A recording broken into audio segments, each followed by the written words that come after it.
6ই August, 9ই August এটা সারা পৃথিবীতে পালন করা হয় হিরোশিমা দিবস ও নাগাসাকি দিবস। 6ই আগস্ট হিরোশিমায় পরমাণু বোমা পড়েছিল, আর 9ই আগস্ট পড়েছিল নাগাসাকিতে। সেই হিসেবে 9ই আগস্ট নাগাসাকি দিবস। এই নিয়ে বহু আলোচনা প্রতি বছর চলে, সারা বছরই চলে, বহু আলোচনা চলে।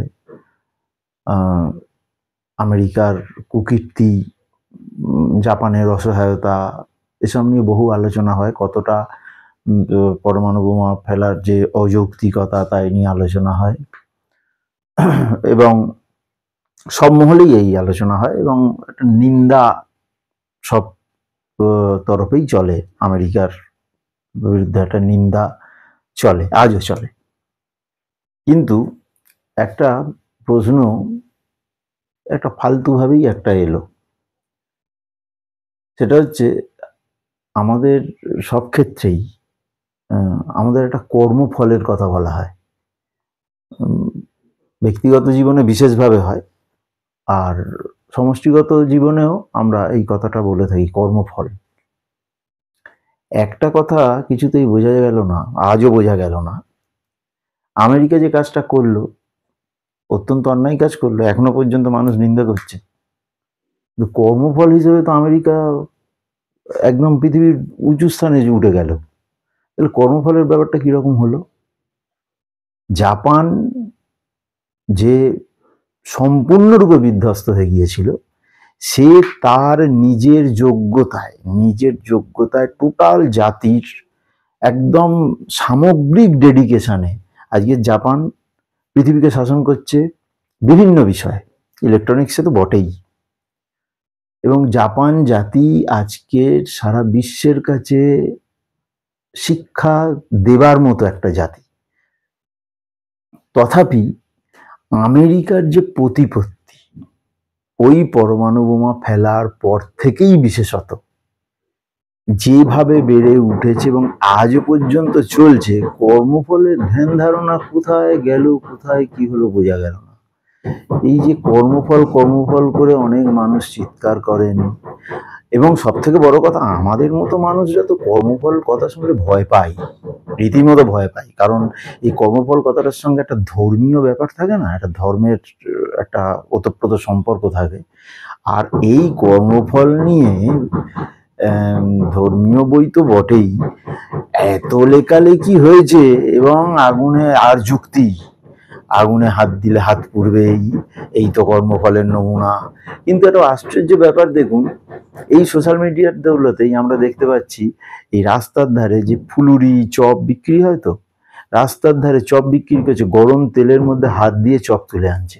সোশ্যাল মিডিয়া এরকম প্রচুর দেখা যায়। তাহলে কর্মফলের ওই যে আগুনে হাত দিলে হাত পড়ে, এটা কিন্তু এক্ষেত্রে খাটছে না। দেখুন, চপ ভাজতে তেলের মধ্যে হাত ঢুকিয়ে দিচ্ছে, দিয়ে চপ তুলে আনছে, কই তার তো পুড়ছে না। তাহলে আমেরিকার ওই রকম নিশ্চয়ই কোনো একটা ক্ষমতা আছে যে ওই আগুনে হাত দিলে হাত পড়ে না, যেরকম ভাবে চপ ওলার আমরা দেখতে পাচ্ছি হাত পুড়ছে না। তাহলে কর্মফলের যে ধ্যান ধারণাগুলো আমাদের মধ্যে একদম চারিয়ে দেয়া হয়েছে, সেইগুলো কিন্তু সব জায়গায় ফলছে তো নাই, উল্টো ফল হচ্ছে। তাহলে কর্মফলের ধ্যান ধারণা যে এইভাবে চলে আসছে, আমরা বহন করে আসছি, এবং বহন করে আসছি বললেও কম বলা হবে, আমরা অত্যন্ত ভয়ের সঙ্গে বহন করে আসি। তাহলে কি আদতেই কর্মফল বলে কিছু নেই? আজকের নাগাসাকি দিবসে আমেরিকার দিকে তাকিয়ে দেখলে কিন্তু সেটাই মনে হয় যে কর্মফল বলে যেটা প্রচার করা হয় সেটা একটা ভাঁওতা।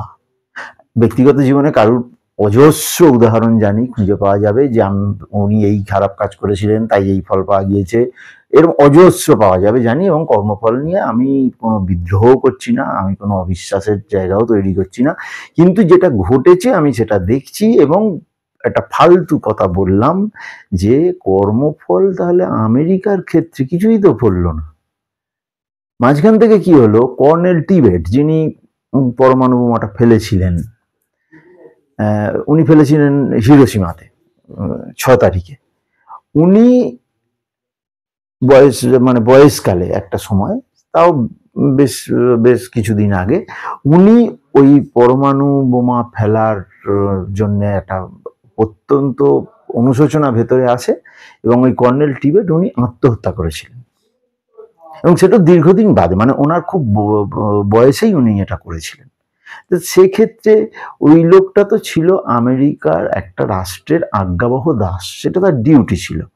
কর্নেল টিবেটের সিদ্ধান্তে তো আর আমার হিরোশিমা বা নাগাসাকিতে পরমাণু বোমা পড়েনি। মাঝখান থেকে সে আত্মহত্যা যেই করে দিল, আমরা হয়তো বলতে পারি এই কর্মফল, ওইখানে গিয়ে কর্মফল। মানে রাষ্ট্রের ক্ষেত্রে কর্মফল বলে কিছু লাগে না। যত কর্মফল কি আমাদের মতো নিরীহ গোবেচারা তাদের ওপর কর্তৃত্ব ফলাবার জন্যই কর্মফলের চিন্তাটা ধারণ করা হয়েছে বা প্রচার করা চলে। এটা জানি না কি ব্যাপার। আর এটা কিন্তু কোনো বিতর্ক নয়, মানে ফালতু আড্ডা, তো ফালতু আড্ডা এরকম ফালতু কথা হিসেবেই এলো। যার যদি কারোর ইচ্ছা ভেবে দেখতে পারেন, আমার কথাটার মধ্যে কোনো ভুল ত্রুটি থাকতেই পারে। আমি আগেই বলেছি যে আমাদের এই আলোচনায় প্রচুর ফাঁক ফোকর থাকবে কথায়, এইখান থেকে কোনো একটা বিশাল কিছু ধ্যান ধারণা পাওয়া যাবে এমনও নয়। আপনারা যোগ দিন, আপনারাও আপনাদের মনে যেরকম মনে আসে সেই রকম কমেন্টে লিখুন, সেই সব বিষয়গুলো নিয়ে আলোচনা হবে। বারবারের মতো আবারও বলছি, আপনারা সাবস্ক্রাইব করুন। এই আলোচনা, এই ধরনের আলোচনা আরও যদি চান, আরও তো হবেই, এবং এই ধরনের আলোচনা চাইলে অবশ্যই সাবস্ক্রাইব করুন এবং সাবস্ক্রাইব করে কমেন্ট করুন, শেয়ার করুন। মোদ্দা কথা, এই আড্ডা, ফালতু আড্ডা যদি আপনার ভালো লাগে, এই ফালতু আড্ডাটাকে জমিয়ে তুলুন। নমস্কার।